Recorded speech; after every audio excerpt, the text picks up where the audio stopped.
একজন বৃদ্ধ হাফেজ প্রতিদিন মসজিদে আসতেন। তার কণ্ঠে তেলাওয়াত শুনে সবাই মুগ্ধ হতো।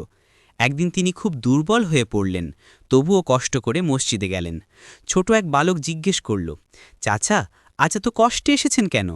বৃদ্ধ হাফিজ মৃদু হাসলেন, বাবা, যতদিন শ্বাস আছে কুরআন পড়া বন্ধ হবে না। পরের দিন ফজরের পর তিনি সিজদায় ছিলেন অনেকক্ষণ। মানুষ এগিয়ে গিয়ে দেখল তিনি চিরতরে চলে গেছেন। কিন্তু আশ্চর্যের বিষয়, তার ঠোঁটে তখনও কুরআনের আয়াত ছিল। ইন্না নাহনু নাজ্জালনা যিকর ওয়া ইন্না লাহু লাহাফিযুন।